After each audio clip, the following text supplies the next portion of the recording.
A minha entrevista especial desta noite reúne dois expoentes da medicina brasileira. Diga-se, dois expoentes que muito nos orgulham fora do Brasil pelos seus trabalhos realizados. Eu estou me referindo, eles já estão aqui, ao Dr. Antônio Luiz de Vasconcelos Macedo, Dr. Macedo, nosso querido conhecido e amigo, ao lado do seu companheiro nesta empreitada, que é o Dr. Vladimir, vou acertar, Vladimir, Schiebermann. Scheibermann, isso é alemão. Perfeito. Alemão-russo, isso. Isso é alemão. Olha, eles estão, nesse momento, em ritmo de lançamento deste maravilhoso trabalho que escreveram a quatro mãos, estão vendo aqui, e que se chama Atlas de Cirurgia Minimamente Invasiva e Robótica, Cirurgia Gastrointestinal. É um trabalho dirigido a profissionais, aos seus colegas, mas também para leigos. E eles vão explicar exatamente o objetivo do livro. A minha primeira pergunta, Macedo, é a seguinte. É verdade que o câncer gástrico é a quarta doença maligna mais prevalente e é a segunda causa de morte por doença maligna? Com certeza. Mas a isso prevalência no Brasil é muito ou alta. no mundo? No Brasil e no mundo, a prevalência é muito alta. É muito alta. Isso. Isso se deve a vários fatores, fatores genéticos, fatores alimentares e consumo de álcool excessivo, fumo em excesso, condimentos muito fortes, uma bactéria chamada H. pylori. São múltiplas causas, mas a prevalência ainda é muito alta. O que é mais simples é que se faz endoscopias periódicas e pode-se surpreendê-lo numa fase ainda inicial. Então tem essa vantagem, esse tipo de câncer. Mas a prevalência é alta aqui e no mundo inteiro. Quer dizer que a prevenção é basicamente pela endoscopia? Pela endoscopia, na realização do check-up. Na realização do check-up. Vladimir, eu queria que você explicasse um pouquinho como é que vocês se uniram, tiveram a ideia para lançar, vou mostrar de novo, esse manual de cirurgia gastrointestinal. É para todo mundo entender o que rola por dentro da gente. O que eu diria? Eu tive o privilégio de, acabando minha residência, começar a trabalhar com o Dr. Macedo. Estudei nos idos do início dos anos 2000. E depois de vários anos nós trabalhando junto, tivemos a oportunidade de, dentro do Hospital Albert Einstein, ser um dos primeiros hospitais da América Latina a adquirir a tecnologia robótica. Em diversas cirurgias, nós fomos os pioneiros, ou seja, fomos os primeiros a realizar a metodologia na América Latina. O Dr. Macedo, sem dúvida alguma, em cirurgia de câncer pancreático, cirurgias de menor porte, como correção de refluxo, remoção de vesícula, câncer coloretal, inclusive inúmeros trabalhos publicados, artigos em congressos. E a partir daí ficou aquela questão de por que só segurar o conhecimento e não transmiti-lo também. E conforme o tempo vai passando, sempre existe essa necessidade, essa vontade. E aí existem uma série de modelos de atlas norte-americanos e europeus. Mostra por dentro, enquanto o Vladimir fala, a obra por dentro, que é muito bem ilustrada. Extremamente bem feitos, e a gente sentia falta disso no Brasil, até no nosso idioma e com comentários. Então nós pensamos juntos, desenvolvemos um atlas que, na verdade, ele tem figuras desenhadas em 3D, então não são tão impactantes, até para o público leigo, às vezes, poder entender e querer se informar um pouco a respeito do que vai ser feito ou o que pode ser feito de acordo com a doença dele, e comentado pelos principais nomes nas devidas subespecialidades, pelos maiores, ou melhores, é difícil dizer isso, né? Mas os profissionais mais renomados do Brasil. Então tem 40 cirurgiões aí dentro que comentam as cirurgias com figuras bem desenhadas, inclusive cirurgiões norte-americanos, italianos, norte-coreanos, que são os papas dos procedimentos e que foram os pioneiros no mundo. Então a gente teve o privilégio. Macedo, para terminar essa pesquisa, para resultar no livro? 5 anos. 5 anos de pesquisa.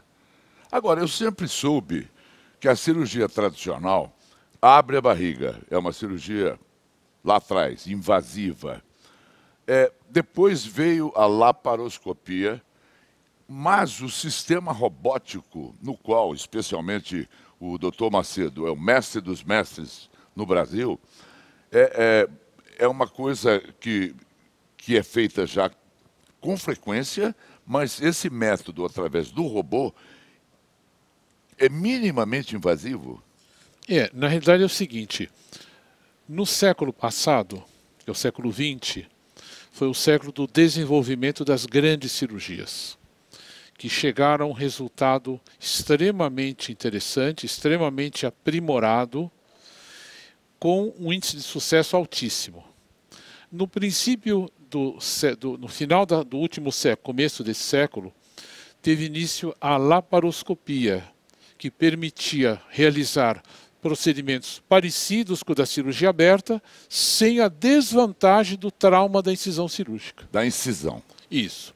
Só que a laparoscopia, ela tem instrumentos mais rígidos, ela tem dificuldade de chegar nos campos adequados. Então, no princípio dos anos 2000, surgiu a plataforma robótica, que colocou entre o cirurgião e o doente que está fazendo a cirurgia minimamente invasiva um computador. Computador esse capaz de aprimorar os movimentos do cirurgião, aprimorar a visão do cirurgião no campo cirúrgico, aprimorar a manipulação dos tecidos e, mais do que tudo, trazer o conceito da virtualidade para a cirurgia. O que é isso? É se conseguir, com imagens em 3D, desenhos feitos baseados nos raios-x dos pacientes, acessar tumores através de cirurgia minimamente invasiva sem precisar colocar a mão dentro do paciente. Vamos colocar esse robô no ar? São imagens escolhidas do Hospital Albert Einstein, onde trabalha o Dr. Macedo e o Dr. Vladimir. Me explica um pouco mais desse robô, mas ele não dispensa as suas mãos. Não, porque na realidade o robô é um computador. Então ele mimetiza os movimentos que eu faço na mão dentro do paciente. As pinças robóticas, elas são móveis e elas têm na extremidade 7 graus de liberdade. Então tudo que eu fizer na minha mão, segurando no dispositivo, no joystick do computador robótico, é transmitido para dentro do paciente. Então eu fico no console, realizo os movimentos adequados com toda a precisão, com o máximo de delicadeza possível, e o robô transmite para dentro do paciente esses movimentos que eu estou fazendo. O Dr. Macedo ele é meio obsessivo, né? Por isso que ele virou uma lenda e fica às vezes 9 horas em pé, ininterruptas. Nas cirurgias muito grandes, isso é necessário, sobretudo nas cirurgias abertas. Nas robóticas você fica sentado. Nas abertas de longa duração você fica 9, 10, 12 horas. Isso é fato. Quantas cirurgias robóticas você já fez? Nós estamos com... Você já fizeram? Nós ganhamos um certificado. Aqui, dos 20 mil operações? Não, mas geral, isso no total. No total. Mas robótica não, robótica temos em 600. Teve uma empresa, existe uma empresa certificadora que visitou o Einstein, fomos também os 2 primeiros cirurgiões a serem certificados como se fosse um ISO da cirurgia. E são avaliados não só o número de cirurgias, mas sem dúvida alguma o desfecho dos pacientes, que precisam estar bem, e você precisa fazer dentro de moldes de segurança. Eu acredito que talvez estejamos próximos de 800 cirurgias ou 1000 cirurgias. Olha, gente, o Dr. Macedo foi quem liderou a equipe médica que descobriu e que operou o câncer da nossa querida Hebe Camargo, que, aliás, foi homenageada na semana passada por conta do seu livro biográfico que está saindo. Eu sei que o Dr. Macedo e o Dr. Vladimir são muito low profiles, mas nesse dia a Hebe fez questão de expô-lo para uma foto para a imprensa, não é? E me parece que a Hebe, ela teve um fator fundamental que era a sua vontade de viver, que todo mundo sabe que ela tinha. Muito grande, muito grande. Quem que deu a notícia a ela? Foi o senhor? Vou chamá-lo de você, Macedo. É lógico. Fui eu e o oncologista clínico que tratava dela e tratou durante todo o período, que foi o Dr. Sérgio Simon. E era uma coisa previsivelmente Grave. grave. Já diagnosticada como uma doença grave.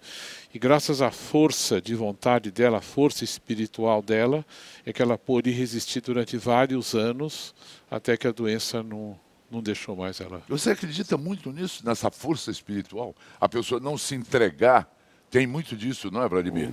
Imunidade, muito né? importante, Muito importante. porque o indivíduo que ele tem uma força espiritual, uma força interior grande, ele tem boa imunidade. Se você não tem uma boa imunidade, você não vence uma doença grave. Agora, nós temos o caso, neste momento, na ordem do dia, que é do nosso queridíssimo colega Marcelo Rezende, que publicamente declarou que ele está acometido de um câncer no pâncreas e que já pegou o fígado também. Eu já mandei as minhas mensagens aí. O Brasil inteiro está torcendo para que ele tenha essa força da Hebe. E ele tem. E eu acho que ele vai sair dessa. Mas eu queria falar um pouquinho, como já é público, Macedo, sobre esse câncer no pâncreas e no fígado. Porque, ao que me consta, o Marcelo Rezende era uma pessoa cuidadosa, Vladimir. Ele fazia exames de prevenção. E como é que pode? Prevenção não vale nada? Aparece esse câncer, ele é tão agressivo que ele aparece, cresce e nos ameaça? É muito difícil a prevenção e o diagnóstico precoce do câncer do pâncreas. Porque, frequentemente, o ultrassom que é usado no screening, na supervisão e no check-up normal, ele não consegue acessar o pâncreas, que é um órgão muito profundo no abdômen. Só se fizer uma tomografia ou uma ressonância. Entendi. E isso não é usado no check-up habitual. Então, na grande maioria das vezes, o câncer do pâncreas ele é de diagnóstico tardio, infelizmente. Uma colonoscopia. A colonoscopia é um excelente exame para diagnóstico precoce de câncer de intestino. De preferência com Angelita Gama, que é minha vizinha, por isso que eu falo. Doutora Angelita. Grande professora. Ilustre cirurgiã e grande professora. A endoscopia gástrica permite o diagnóstico precoce do câncer do esôfago e do estômago, quando é realizada com frequência. Entendi. Agora, o câncer do pâncreas ainda é falho, a metodologia diagnóstica. Teria que fazer uma ressonância, que não é um exame rotineiro de check-up. E outra coisa, né, Mauri, o que a gente vê cada vez mais nos nossos consultórios são pacientes cada vez mais jovens com câncer ou de pâncreas, ou de intestino, ou de estômago, às vezes na faixa etária de 40 anos. Que há 15, 20 anos atrás você via septagenários, né? Quer dizer, pessoas ao redor dos 70 anos com câncer. E hoje em dia, não raro, você acaba pegando pacientes jovens com câncer. E aí vem a questão, realmente, o estilo de vida, excesso de alimentos calóricos ou industrializados, álcool, obesidade, sedentarismo, álcool, fumo. Ou seja, tudo isso está numa proporção hoje em dia muito acentuada. Então é melhor fazer como o doutor Macedo, jejum.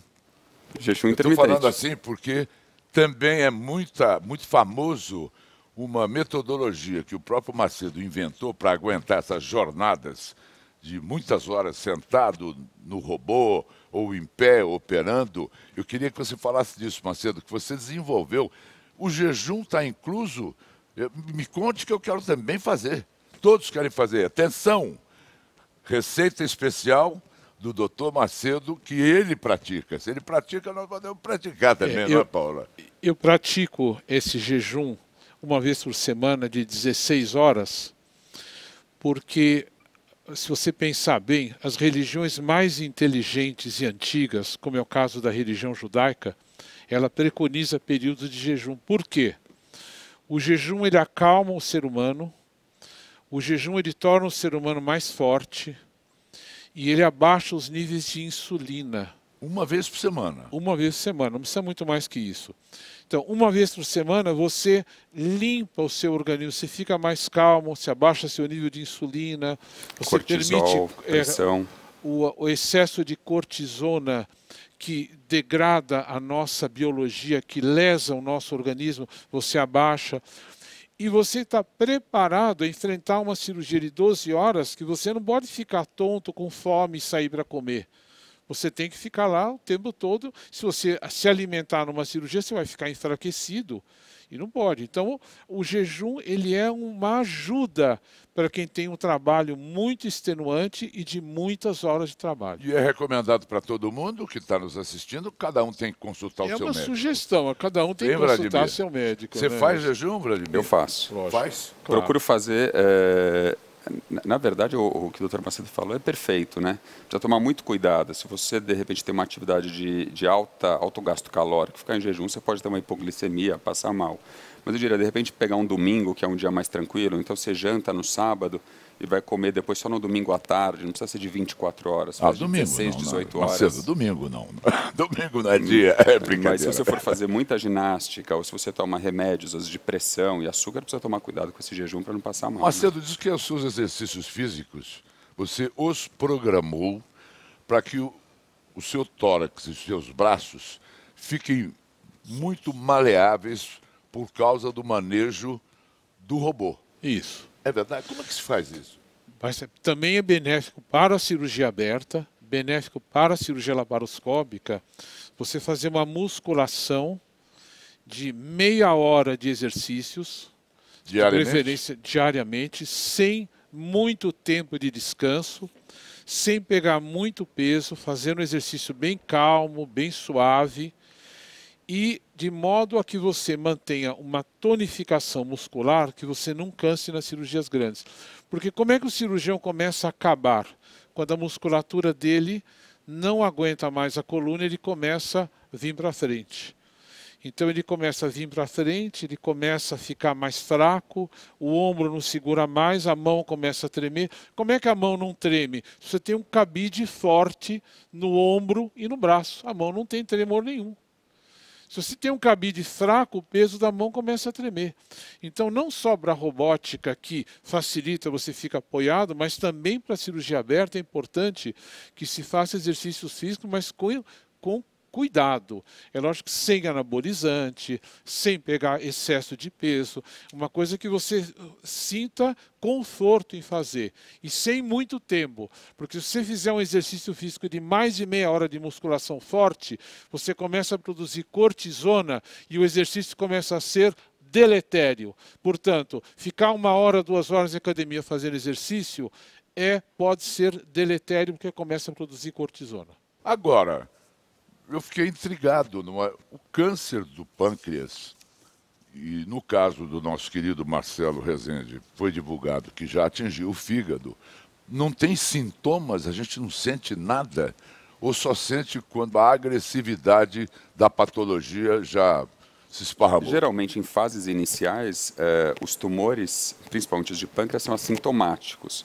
Assintomáticos. Os primeiros sintomas costumam ser ou perda de peso, ou icterícia, né? O indivíduo começa a ficar amarelo, ou começa a alterar a cor da urina, a cor das fezes, ou caquexia, que é uma fraqueza, né? Então a pessoa começou a perder peso, começou a sentir fraco, indisposto, só que vai fazer o exame e às vezes já é uma lesão de dimensões que o tratamento cirúrgico nem sempre é o mais indicado.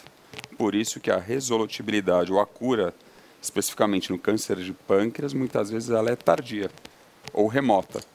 Se você pegar numa fase inicial, tiver um bom médico, fizer check-ups periódicos, a probabilidade de você vir a ter isso e não ter uma resolução é baixa. Bom, mas então vamos incluir o que o Macedo falou, que é uma tomografia? Uma ressonância. Uma ressonância? No check-up. A O ressonância... problema é o custo que vai agregar no check-up e você fazer uma ressonância todo ano. Anual, é. Você está falando num SUS, por exemplo. Populacional é difícil. Populacional. Agora, você tem 2 tipos de câncer de pâncreas. Você tem uns 10% que é de origem genética, que esse vale a pena você ficar pesquisando. Quem tem na família precisa são ficar os mais pacientes cuidadoso? que têm parentes com câncer de pâncreas, pacientes que têm o BRCA2 positivo, que tem aumento da incidência de câncer de pâncreas. Que isso, CR?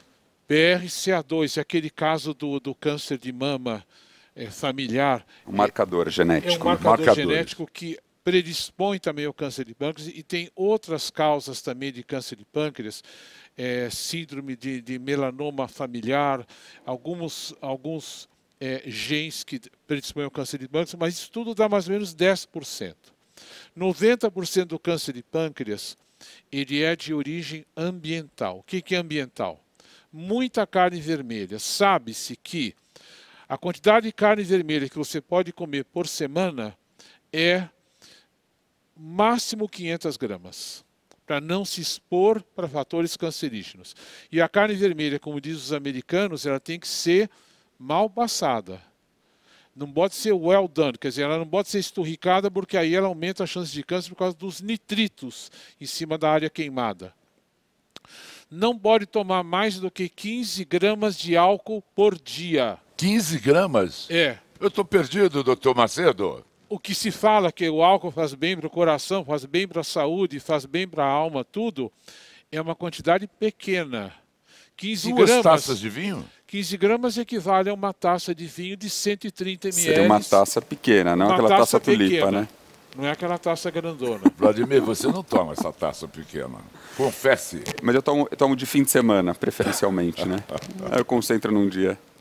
E mais, falta de exercício físico, vida sedentária e obesidade é um importante fator hoje na indução do câncer pancreático. Agora, eu não vou deixar de perguntar, porque eu sei que você não se preocupa com isso, mas todo mundo está vendo que você teve uma paralisia no rosto, não, Macedo? Paralisia facial. Facial. E aí brincavam muito com o Macedo, só para a gente terminar com um toque de alegria, que ele fazia essa coisa da paralisia facial para imitar o John Wayne, aquele ator. É verdade isso? Meu pai que falava isso quando eu era criança. Que eu gostava muito de faroeste e que esse defeito que eu ficava imitando os cowboys do faroeste, que todos riam de lado. Você caiu de um cavalo, foi isso, Macedo? Foi um trauma quando eu era criancinha, depois foi evoluindo e aí apareceu a paralisia. Mas foi por isso que você se interessou pela medicina? Eu acho que eu me interessei pela medicina porque eu tenho assim uma vontade de ser médico, eu tinha uma vontade de talvez ser cirurgião muito grande. Mas eu não sei se isso, vamos dizer assim, teria sido um fator desencadeante. Não determinante. Sei, não sei. Porque isso obriga a ter muito cuidado com a vista, porque a vista não pisca direito, muito cuidado com os dentes e tudo. Então isso me possibilitou ser uma pessoa mais cuidadosa comigo mesmo. Isso sim. Isso é um fator educador para mim. Muito obrigado, Macedo. Nossas homenagens. Obrigado, Vladimir. Espero não vê-los nunca mais, a não ser em ocasiões festivas tomando uma taça de vinho. Uma taça alegre. De vinho. Alegre. Não quero te ver no Einstein. Tchau, querido. Tudo de bom. Obrigado. Obrigado.